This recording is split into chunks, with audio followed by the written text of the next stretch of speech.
Hello, dear starshines. Hello, hello, hello. Welcome to another edition of the Lunchtime Chats. For those of you who are new, my name is Christina and I'm an acceleration expert. And we are here to talk about those topics and issues that are significant for us star seeds, way showers, and new paradigm visionaries. We have capacities, we have abilities that are not embraced by our larger human family, and therefore we have very unique perspectives to the kinds of challenges, kinds of chaos that's going on in our world.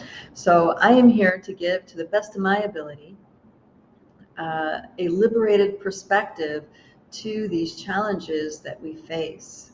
So welcome, welcome, welcome. Hello, dear Sister Beverly. So glad you're here. Now, last week, I think it was last week, I talked about this being a we process, as we go into the acceleration and start working more with these collective pieces, that it's a we process. And I have a dear starshine that gave a response to the video clip that was on one of our social media platforms that I'd like to respond to the comment, because I believe many out there may feel the same. I know that I have been in a similar place in the past, so I want to address that. And I also want to address some really special, miraculous things that are coming forward from indigenous elders. Now, specifically the Mayan grandmothers and the Kogi grandmothers. So Mayan, many people recognize that name Mayan because there are, of course, a large Mayan population here in Central and South America. But there's also, of course, the historical ruins and stuff like this. So people know about the Mayan, but many people may not know about the Kogi. And what's very special about the Kogi, they are specific to a particular mountain that's located in Colombia. And what's very special about the Kogi is that they were never conquered. Their indigenous spirit and their teachings and their cultures were never genocide. They were never destroyed. They live in a very remote part of in the mountains and are extremely isolated. And from the stories I've been told about the Kogi is there's one way in and one way out of their territory, and that is via a bridge that goes over a canyon gorge. And they are in control of that bridge. And they opened that bridge, and they started opening the bridge, I believe, in, in 2005. And they open that bridge and engage in the outside world every 7 years. That was their promise. And they opened the bridge in 2012. I think it was 2012. And just recently, they've opened the bridge again, as in the bridge is open right now. And they are this time not just bringing male representatives, they're now bringing forward the sacred grandmothers to give their teachings and to share the mysteries of the sacred drum. Now, this is very, very important, because this is a time, we're in a very chaotic time, as you guys know, and this is a time where humanity really is being called to rise. And I don't mean rise in warriorship, rise in conflict. I mean letting our own indigenous spirit rise. That means the aspects of ourselves that is truly the sacred child of the Pachamama and the cosmos, the innocent, pure aspects of us that some might say were never kicked out of the garden. The parts of us that knows instinctively the mystery and magic of living in this realm. So they have come forward and are continuing to come forward to weave their threads, their teachings, and to play the drum and give transmissions to help support the awakening of humanity. In one of their recent gatherings, which was last Friday, they shared that it is essential that the women of this world wake up. and that if the women of this world do not wake up, that there is a, oh, I'm so sorry, is the echo that bad? Okay, that it's an essential, it's essential to the waking up of the rest of humanity. I don't know what to do about the echo. Is it really bad? You guys let me know. Neo Spirit Bound, welcome. Can you let me know how the echo is? Mm-hmm.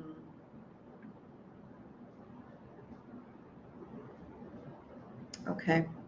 Yeah, I chose a bad spot. I'm in my new condo, by the way, guys. I would take you on a tour, but I'm on my laptop and it doesn't, with the cords and everything, doesn't travel so well. I will choose a different place for next time, Beverly. I'm sorry. Okay, you're not noticing the echo. Thank you, Spirit Bound. Okay, I'll choose a better spot next time, darling. I did want to do it outside, but there's some, we've had some storms come through, and there's a lot of movement and noise going on outside, cleaning up the branches and stuff like this. And so, yeah, let me get back to, thank you, darling, for the heads up on that. And so they're coming forward. And what's very special about this is that these transmissions are really powerful. They're waking up the hearts, they're igniting the spirit within humanity, but they're also bringing forward codes to help humans have access to wake up to the dream time. Okay. Now, you guys know I talk a lot about dream time, and that's because I've discovered in my, I've been in these teachings for several decades now, and it's taken me about 20 years, almost 20 years, to wake up to the real power of dream time. Our reality is seated in the dream realms before it manifests in 3D. So, and humanity needs to wake up to this, because this 3D realm may have many overlays upon it that make us feel trapped, enslaved, or living a life that we don't want, and running different disempowerment programs that drain our life force energy. But in the dream realm, the realms beyond these nesting dolls, we have all the power. And if we dream collectively, then our dreams, the transmissions that come through those dreams, the embodiment within our physical form of these energies, of these vibrations, tuning our physical body to this, we are quite literally unstoppable. Okay. Now, I know for many this is a little bit too abstract to grasp, but this is a journey. It's a work in progress.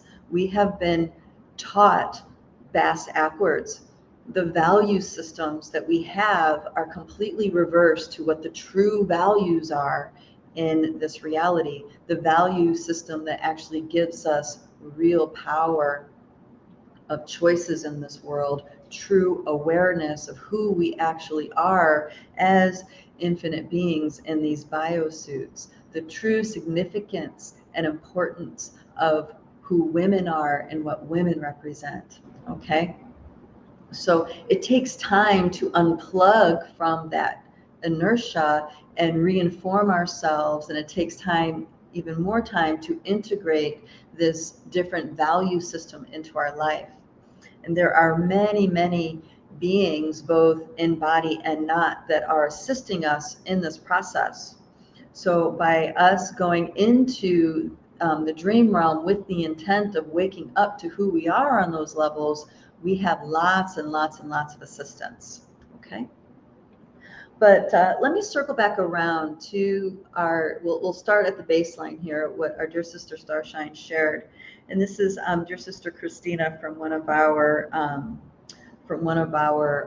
social media platforms. So last week I did, I think it was last week, we did a video where I talked about it being a we process. This awakening is a we process, as in we can't do it alone. We need our tribe.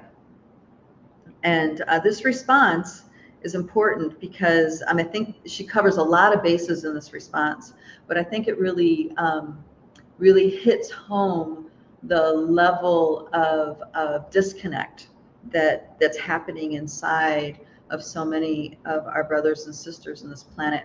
And I want to be able to speak directly to this.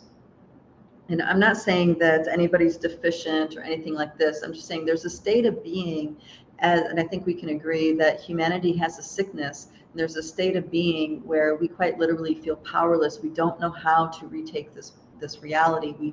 We are so overburdened by the responsibilities of life, paying bills, feeding ourselves, raising a family, keeping ourselves healthy, all these things, that there's not much bandwidth for the art of dreaming, for other things that feed our soul. Now, many of us have been working at this for a while, and we are at this place where we have a lifestyle that truly does nourish us. But there's so many that don't have that. There's so many that are still, locked in the draining of life force energy. So this is what she has to say. So I'm talking about this being a we game. We can't do it by ourselves. We need to have a tribe. And when I say a tribe, I'm talking about people who are in resonance with you, who truly see you and who you truly see. And really what this is a ancient principle taught by the Sangoma, which is something referred to as Ubuntu. Ubuntu is a universal understanding that there is a deep, deep universal bond, okay, that connects all of humanity. So what happens to humans on the other side of the planet affects humans all over the globe, okay? What affects an ecosystem maybe in a different hemisphere from where you live affects the entire ecosystem. It's a very deep concept of connectivity. And some have summed it up as I am because we are. Okay, so this is the principle that I was talking about. But this is how it landed on dear sister Starshine, who I know and has a life of, as far as I know, has lived a life of dedication and service. So I want to honor that part of her walks. I know there's a lot of love and effort of dedication on her part.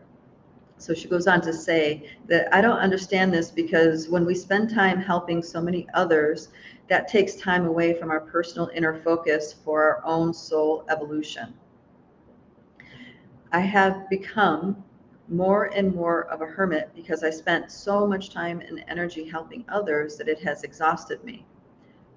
Yep, I think many of you can relate to this. Me as well as the soul's journey. It is an inner journey. We have to focus within. Everything outside us is an illusion anyway. So aren't we just participating in more illusion? The more we try to help others, we come into this world alone, we leave alone, and others usually just betray us at some point anyway.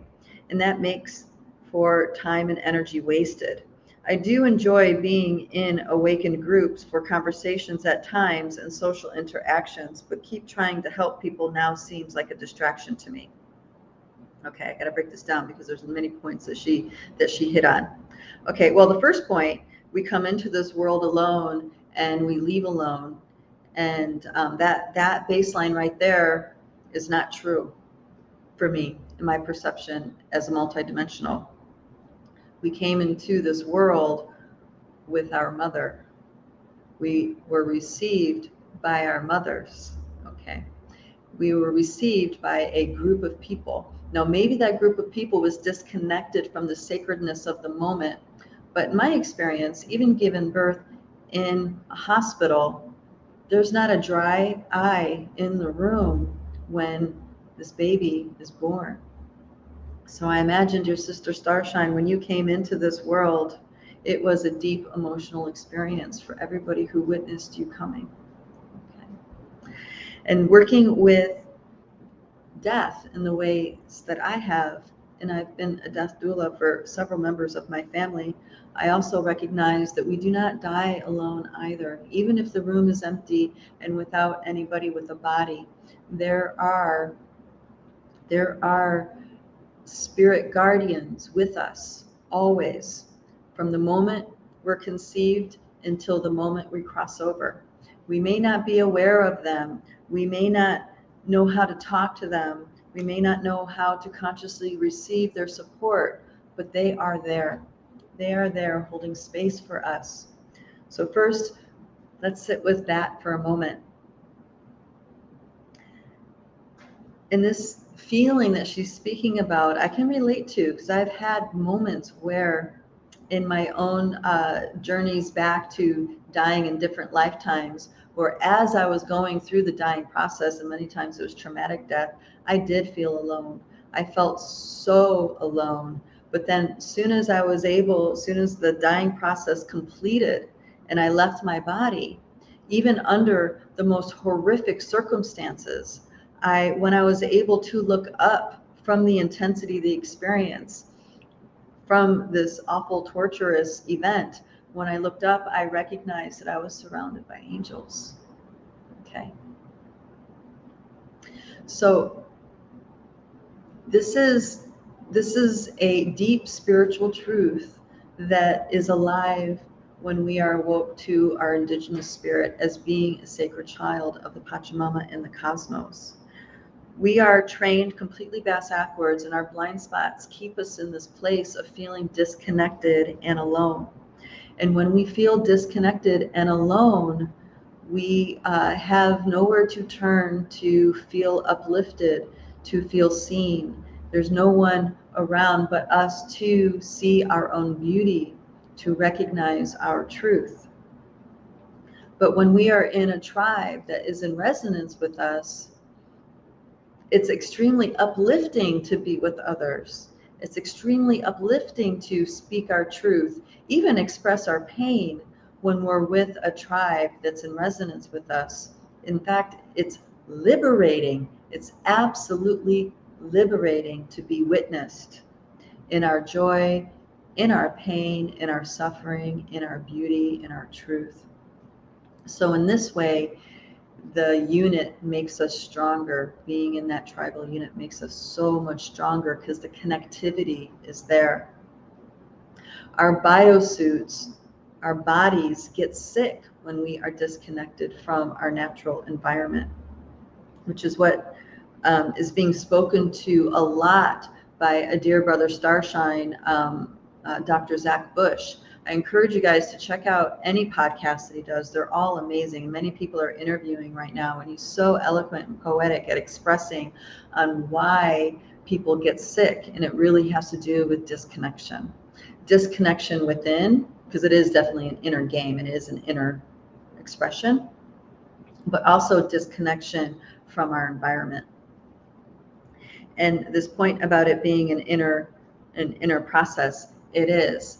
And that, because inside is where we make our change. Once the change happens inside, and I have many people I've helped with this who've witnessed this transformation, that as encodements, as different patterns inside of us move and release, the reality outside of us changes. It can change in a split second. Recently, dear Starshines in the Academy that do dream work and other kinds of inner strength work, as far as tuning into what's going on inside the body, have witnessed their partners who don't do any spiritual work at all actually make a total shift in how they behave towards them. Okay, so it is definitely an inside game. This is how you know the effectiveness of your inner work, is the outer world changes. Your experience of how things are happening changes completely. And when we become more of ourselves, we become more free inside, more loving inside, and therefore more nourished inside. And the more nourished we become, the more resourced we are, okay, the more we can be present and show up for others in our tribe. Where the disempowerment comes in is when we are giving more than what we're resourcing ourselves. And this is where we become exhausted. When we're not properly resourcing, as in we're not spending enough bandwidth feeding our soul, feeding our emotional, mental, intellectual needs, right? Then we're depleted and we're not able to give in a way that is harmonious. Another aspect is when we're giving to people who are in permanent taking mode. They're not reciprocating. They're not able to rise with what you're helping them with. Instead, it's a neediness. And this is that disempowerment triangle, helping people who aren't able to help themselves, or not able, who aren't willing to show up and help themselves. They want to be saved, in which case that's just an endless drain. It takes our energy. And that is how the system is set up. It's set up to drain our energy. The system that is overlaid on the natural world is set up to siphon off our energy. So we need to really take stock inside of ourselves and how we're spending our energy. It takes so much energy to participate in this reality by the rules that this reality gives us. All right, I think Spiritbound has Dear Starshine has something to contribute to this particular point. All right, so Spiritbound goes on to say, recently I've been noticing whom I give and how I'm giving.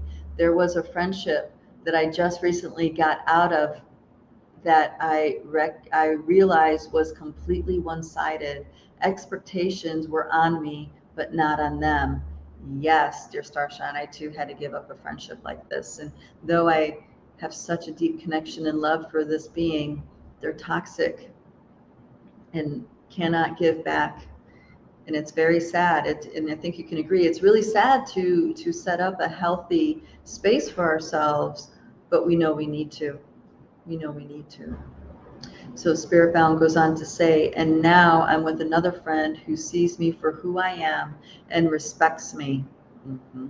I've never had such a mutual friendship in my life before, but it was because I set my boundaries and felt good about myself. Yes. Thank you, Spiritbound Neo, for driving that point home. Yes. This is a relationship of reciprocity. Okay. It's a cycle. It's not transaction as in you give to me and now I'm going to give to you. It's not transactional. It's not extortive. It's a relationship that liberates you both.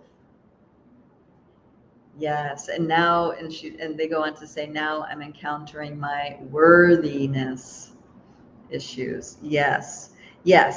So even in the dynamics where Sister Starshine in this comment reference betrayal and then it's a waste of time, I do have to challenge that, because there is a way to relate to these experiences by going within deeply and recognizing how your own soul was orchestrating the entire event. Like, get to that level and you get and feel all the pain that's in there. And this is how, through that process, you can turn your pain into personal strength, into power. So I too have experienced immense betrayal. I mean, betrayal that I never imagined people capable of. I've gone through. Okay. So I know this pain. I know it deeply. But because I'm able to go inside, I am not willing to point my finger out and blame, though my ego driver wants to blame, right? I take it inside, and in that I feel lifetimes of grief, lifetimes of pain. And it gets so overwhelming to the point where I feel like I'm about to break. And that's the breakthrough, that moment where it feels like I cannot have any more, I cannot take any more emotional pain than what's right here. And it's a deep point of despair. But then all of a sudden there's a break and love comes out of nowhere. And in that deep pain, in that despair, it's not just pain and despair, it's now pain and love at the same time. You can't command that from the ego driver. You have to dive into your spirit to get to that point. And when you get into your spirit, your ego driver is helpless. I can't do anything. And I hate that feeling, but I do it anyway because I understand the strength. And, I understand the strength that comes out of it. It's like I've seen what's on the other side. And that is the magic in this all. So it comes down to being properly nourished and understanding the true nature of this reality is reflecting to you. This outer world is reflecting to you energy, perceptions, beliefs that are inside of you. And as these change, the external experience changes. So that's the secret, and that's the way out of this path that she's talking about. And I'm sharing this. I don't want to pick on anybody. This is a amazing sharing that I think hits the nail on the head for so many empaths out there that are in this exact loop. Okay, they're in this exact loop, and it is a loop. And I'm saying this so you guys understand, so you guys can see there is a way out of this loop. There is a way out. It's not pleasant, but it's worth it. It's absolutely worth it. And this brings me to the amazing work that elders are bringing for us, the sacred grandmothers, the sacred grandfathers are bringing forward to us, Westerners. And yes, they are aiming, the grandmothers especially are aiming for the women, because they understand on a deep level that we hold the keys for our entire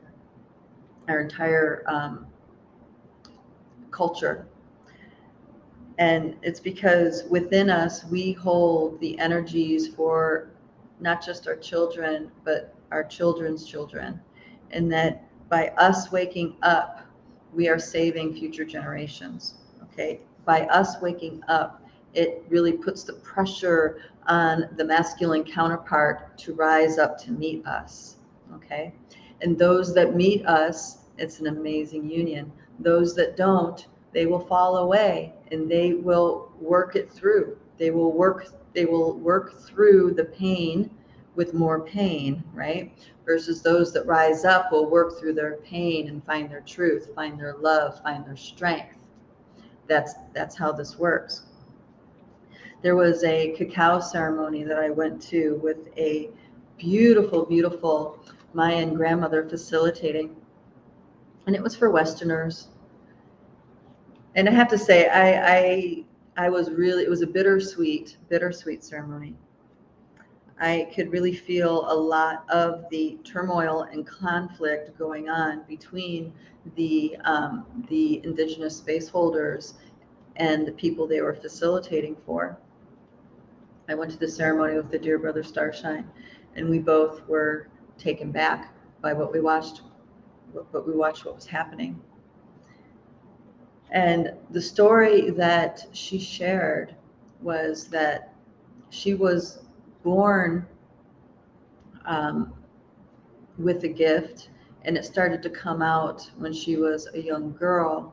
And she didn't want the gift. She didn't want the spiritual gift, because she knew that means she couldn't have a regular life where she got to hang out, wear blue jeans, have cell phones, and hang out and party with her friends. And you know what I mean? It meant that she was destined to walk a sacred path.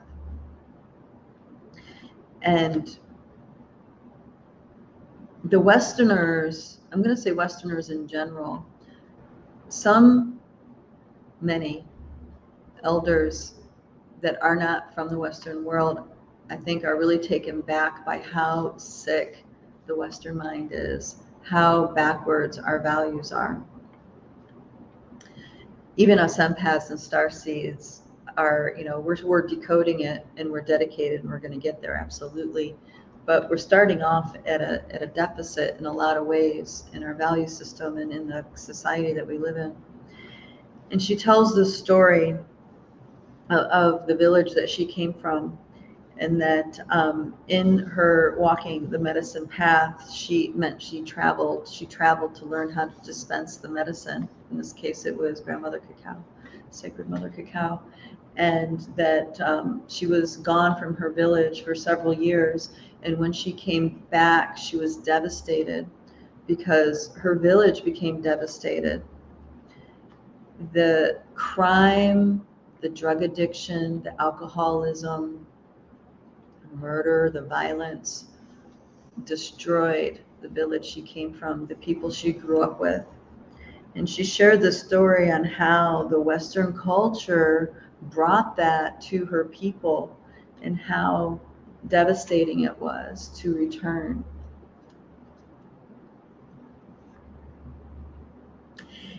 And see how it was destroyed. Now you can imagine how easy it might be to choose bitterness and blame, coming back home to your people and realizing there were no people anymore to come back to, because they quite literally got consumed and destroyed by Western values and culture. But that's not how she walks. Instead, she tells her heartbreaking story to a group of Westerners in sacred ceremony. And they're so disconnected from themselves. I think my friend and I were the only ones that shed tears.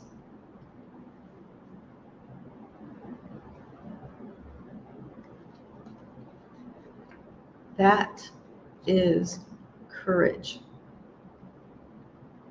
Can you imagine you telling your most devastating story? Or actually, I don't even know if this is her most devastating story. That was just one of the devastating stories that she had to share. Can you imagine telling this to a group of people that you are facilitating a sacred ceremony for, and they can't feel it? They are so disconnected from themselves that you and your vulnerability and your heartbreak falls on numbness. Okay?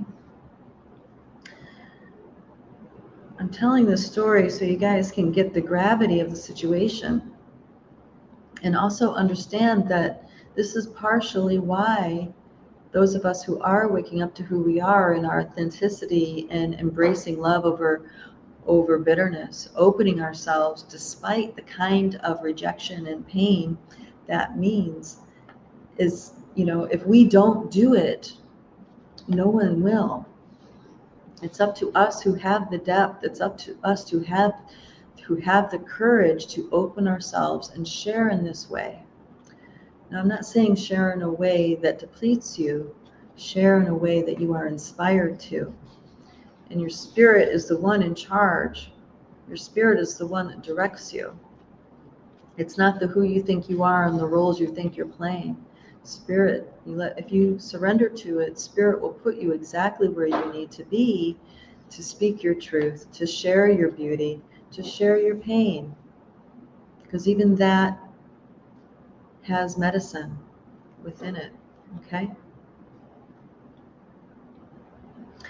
Another indigenous, I'm gonna call him an elder. He's not a grandfather yet. He's a chief. He's a chief within the Kuntanawa tribe, and he also comes to the West to dispense medicines, many different kinds of medicines. And it's his mission to use the medicines of the Amazon to wake up the Western heart, to wake up the Western mind, so we will begin to value our planet again. And of course, he's going into circles of Westerners who believe they are spiritual, who believe they are helping, sitting in ceremony. And I sat in several ceremonies with him, many different kinds of medicines.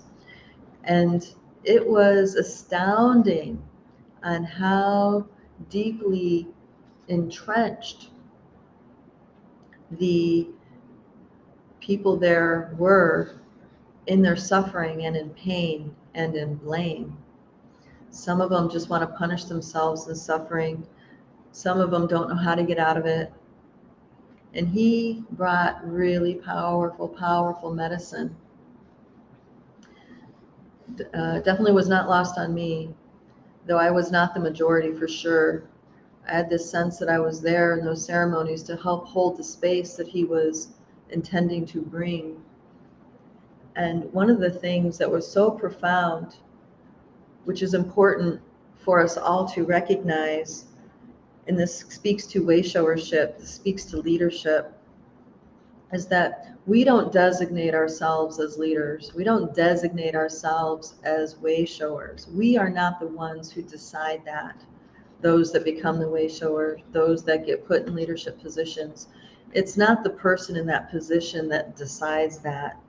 We get put into those circumstances. We get chosen. We get selected to be put into those circumstances. And the story that he told, and he didn't say this in words at all, but over the course of many, many days, actually several weeks, he told a story about self-love, about really valuing who you are in a biosuit, because how you value yourself in a biosuit is equal to how you value nature, how you value the Pachamama, how you value the resources, how you value the people around you. You do not value this and here, and you disrespect this, you degrade this, then you have that value system that expresses by degrading nature externally. And he goes on to say, I am the prince of the jungle. I am the prince of the Amazon. Okay? And a few people would chuckle in the circle. And he says, and he looked at them, he's like, no, really, I'm the prince. I'm the prince of the Amazon. And he was expressing a truth, but it was on eyes that couldn't see, a heart that was not open to really what he was saying. And it wasn't until many days later in a different ceremony was I shown the truth of what he was talking about. And what I saw was he was leading a ceremony, he was singing his songs, he was bringing his sacred medicine, he was praying, he was doing all his medicine that he knew to bring. And what I saw was the spirits, the nature spirits, the earth spirits, the elemental spirits, his ancestors, the people of his tribe, okay? They were all showing up. They were all holding him. They were holding him high. And what I realized in that moment, that yes, he really was the prince of the jungle, but not because he's choosing that. Yes, he's walking the path of impeccability that allows him to walk that walk. But he was chosen the prince of the jungle by nature, by Pachamama, by the trees, by the nature spirits, by the elementals, by his people. They are the ones who've elevated him to be in that role. It was not him saying, I am your leader. Now do as I say. No, no, no, no. He was elevated into that position by the consensus of beings, both in body and not. Spirit, Pachamama, Mother Nature, the jungle chose him to be that way shower. And in response, he said yes with all of his spirit. And it's not an easy role. He's got a very, very, very challenging role. But this is the kind of calls all of us are going to need to face at one point in time or another, okay? And are we going to be able to answer it? Is our dedication to our spirit, to the very nature, cosmos of our being, will we have the strength to rise to the occasion? I know I'm speaking a lot. I have a lot more weight in our conversation today than usual.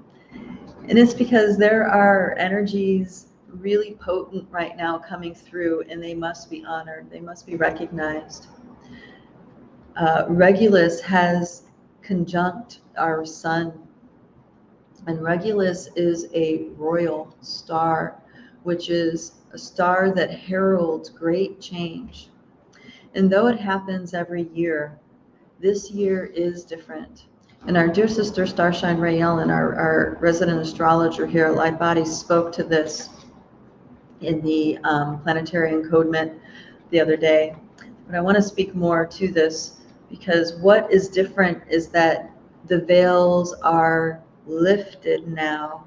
More of us are aware now. Our eyes are open. We have a heart to feel. We are much more in tune than we were. And that Syrian Stargate is wide open. And it's also conjunct some other galactic cosmic gateways. So there is a exponentially amplified frequency to the energy of Regulus that's flowing through us through our sunlight. And that energy is so strong, it's ripping off the false garments of our false kings. Those that have been kinged before us have been false kings. And now the way is getting paved for the real king to wake up and rise. And in order for that to happen, there must be a sacred feminine holding that space already. Okay? Because we are not in this alone. This is a consensus reality. Many, many beings are contributing into the unfoldment of this reality. And it starts in these outer nesting dolls. It starts in those realms of Dreamtime. Dreamtime is essential for us to wake up to. And for some people, that just means, starting to tune into your dreams and paying attention to them. But it's much more than just dreaming. It's feeling, it's tuning in, it's sensing, it's opening our senses. So all of you empaths out there, you have already been gifted the ability to tune into these senses. And we are, we grew up in a rather harsh, numbed out reality. And maybe our survival mechanism was to numb out ourselves or shut down ourselves or wall up. But now is the time for us to take those walls down and allow our sensitivities to come fully back online. Because the waking up process is similar to a birthing process. There is a lot of pain, but there's also amazing miracles and beauty that come along with it. We have these capacities for a reason. We have these capacities so we can connect what's happening in the dream realm, what's happening in the unseen realm, so we can connect those into our here and now reality and plug into the inertia of spirit, the spirit of our lands, the spirit of our people, the spirit of our ancestors. As we open up our capacities and who we really are, our ancestors come online, our connection with our ancestors. Maybe not all of us have ancestors worthy of being ancestors, if you know what I mean, okay? Which means ancestral healing work is at the top of the order for us. So death rites of our ancestors is a valuable tool. Ancestral healing ceremonies, praying with our ancestors, singing to our ancestors, liberating our ancestors in all the different ways that we know how is something that is essential part of our work to waking up to the power of how to dream the world into being. I'm sure you guys know what I'm talking about. When you step into some place that spirit has put you there on purpose, and you can feel the frequencies pulsing through your entire body. You can feel the energies in your bones. The hairs on your arms stand up. You can feel the waves of energy through your body. That is a moment that was dreamt into being. Maybe it was dreamt into being by you and your ancestors. Maybe it was dreamt into being by the indigenous grandmothers and grandfathers that have not forgotten this ability. Something beyond the seen world brought you to that moment. And if it was a moment that turned into chaos and pain, that is a sacred moment. That is sacred chaos. That is sacred pain, which means it's not pointless. It's not just for pain's sake. It is a journey for you to go on. It is a journey for you to realize something, to have a breakthrough inside of yourself so you can have even more strength of your spirit to walk with you, so you can have even more power of who you are, so you can surrender even more deeply into the will of your own spirit. And it's scary because our ego driver, as we upgrade into these more expanded nesting dolls of who we are, our ego driver has no footing. It has no ability to command energies at that level. It's our spirit that's in charge. It's our heart that's in charge at those levels. Okay? And it's difficult to surrender into that, but the more we do it and we realize the strength and the support that's in those moments, it kind of becomes addictive. Okay? As in, there's great pleasure, there's great, I want to say, satisfaction in surrendering into those moments, because now we're walking a life of grace, of beauty, a life where we have deep, deep satisfaction and pleasure on a soul level. We are fulfilling and creating our destiny at the same time. And there's a big difference between destiny and fate. Big difference. And this was once explained to me by a dear brother Starshine, a teacher that I studied with for many years. And he actually brought me to the indigenous elders of South and Central America to work with them, and with Maestro Panduro, who is a visionary master living in the jungle. He can shapeshift. He'd come into my Dreamtime and teach with me. He actually dematerialized with me at one point in time. Very, very potent human being. And it was explained like this: leaving things up to fate is living a life staying in your comfort zone. Yes, there might be bumps, there might be things uncomfortable, but ultimately you are flying through life in first class, or maybe economy class, on a jumbo jet. And you're imagine a jumbo jet. It flies through the air, it stays within the comfortable zone. It's not very maneuverable. You're kind of limited to the kind of maneuverability you have. So you are on a timeline of fate. And that timeline is limited to the potentials. Okay? Uh-oh, I'm going blurry. Hold on, there we go. Do I have to come closer? Okay. And the timeline potentials are limited when you're flying on that jumbo jet of fate. There's only so many options you have because you're staying within the realms of who you think you are, the rules set to you by society, the inertia given to you by your ancestors, the things handed to you, and the do's and don'ts you're confined by. But destiny is something very different. Destiny, you create 100%. There are fated moments, but what you do with those fated moments, that is your destiny. Destiny is created by you. And instead of flying in that comfortable seat in that jumbo jet of fate, you are flying a helicopter, okay, which means you're steering with every part of your being. My dad was a helicopter pilot, so helicopters are you steer with your feet and with your hands, okay? And it is a fully engaged process.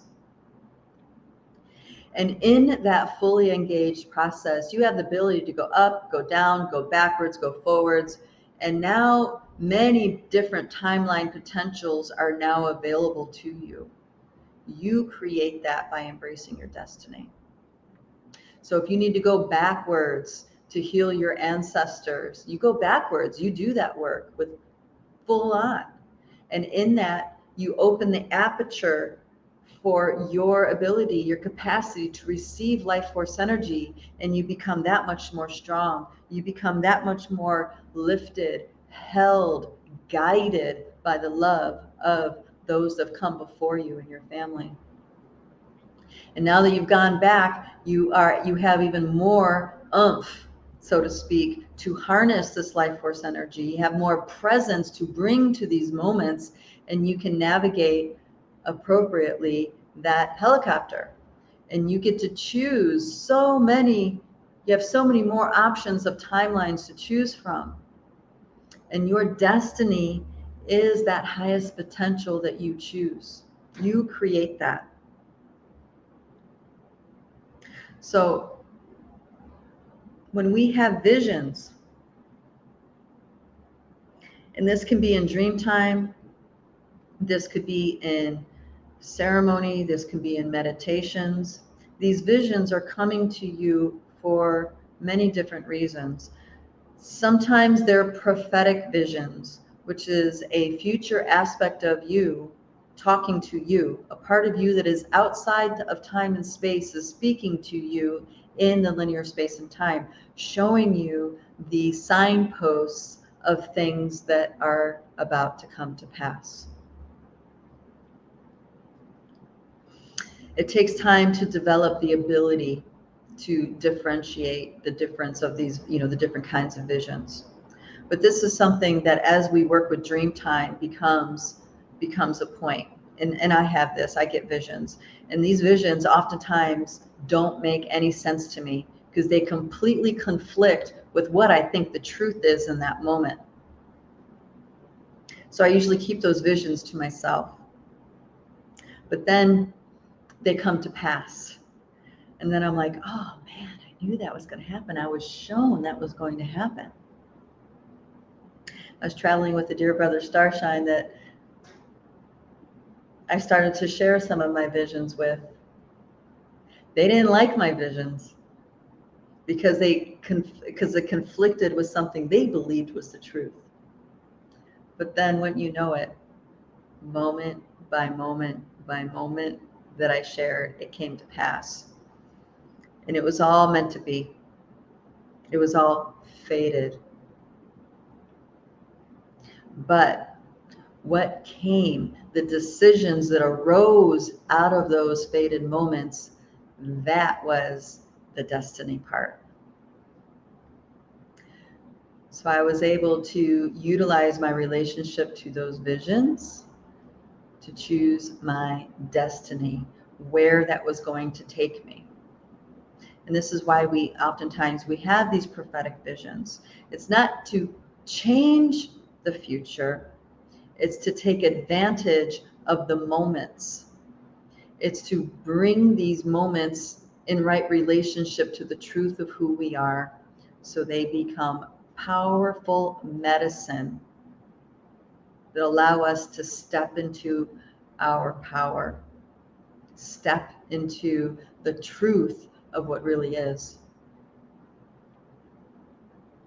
There's also visions that come that are guidance, okay?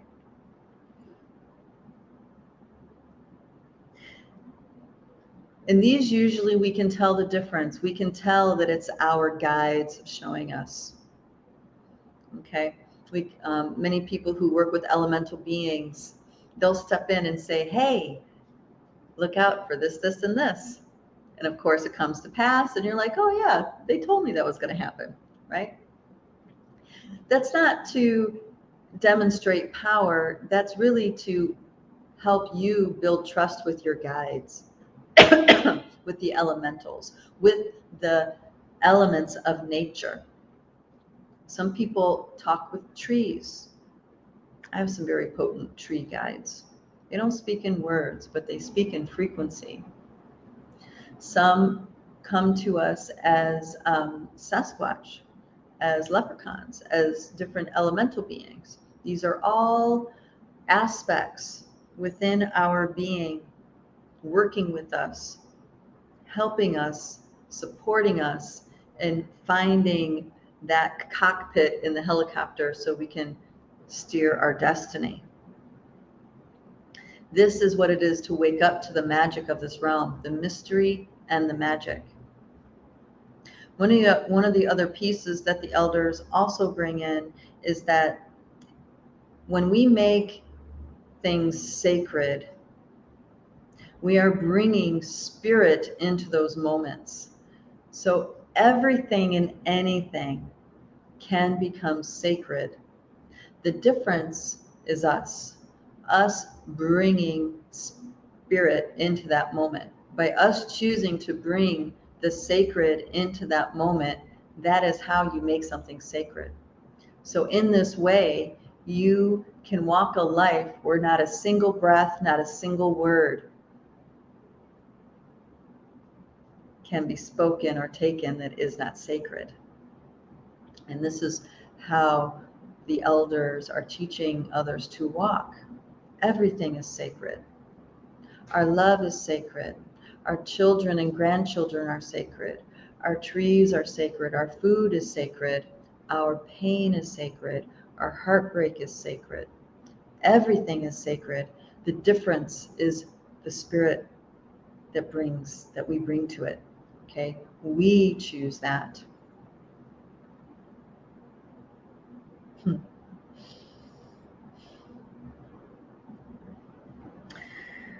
So, Dreamtime, it's more than just dreaming. It's opening ourselves up to our ability to feel. It's being able to really be present and honest inside of ourselves with what we are feeling, and honoring everything as sacred within. So if you're not feeling well, you can bring spirit into that experience, and it's not that you're sick. Now you are detoxifying. The narrative of why you're going through what you're going through changes when you bring spirit into those moments.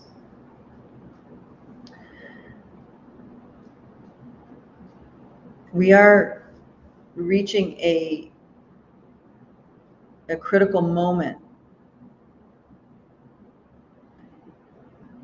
And all this is being brought to us because it's a critical moment.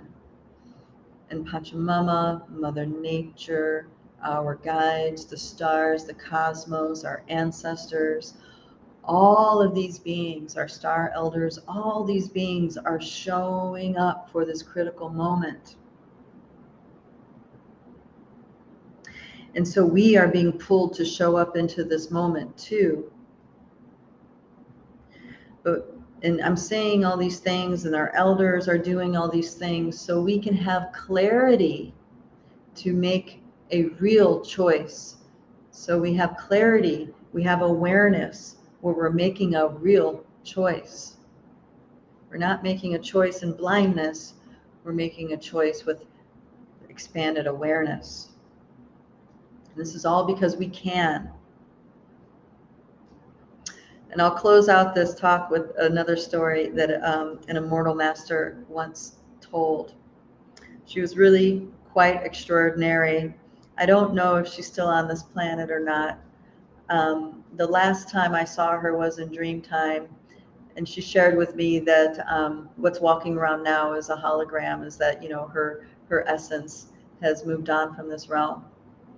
And she said, she shared a sacred story between her and Cosmic Mother. And she says to Cosmic Mother, and she awoke, she was a Toltec master. She awoke to her immortality during very dark times. It was in the 80s, very, very dense times. So in her path of awakening, you can imagine the level of spiritual conflict and warfare. You can imagine all the levels that she went through in order to wake up to her immortal self. And having gone through all these trials and tribulations, heartbreaks and betrayal, having gone through all of this fire, I mean, even transmuting dragon levels before people, the masses, were really aware of their dragon levels, you know, she was walking this path. So she gets to the point of being in full connection with Cosmic Mother, and with that she was given the gift to speak all languages. So she can speak all the language, speak and understand all the languages of this planet, all the star languages, all the interdimensional languages, the fairy languages, the dragon languages. I mean, she was gifted the ability to communicate with all beings without hindrance. Really a profound being. So she connects in with Cosmic Mother, having felt very ragged and war-torn, so to speak.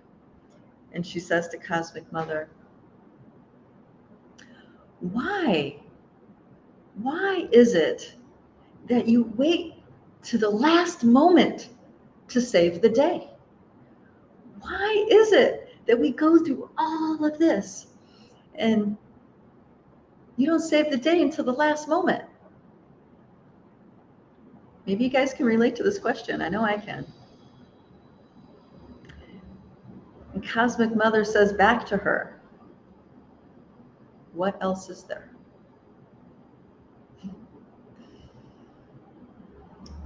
I love that story. Food for thought for you guys. I hope you guys are inspired and uplifted and reassured in a lot of ways from what I've shared with you today. And just know, as way showers, we're way showers because we're a frequency match. We have this. We were born for this. That's not an ego driver thing. That's a spirit thing.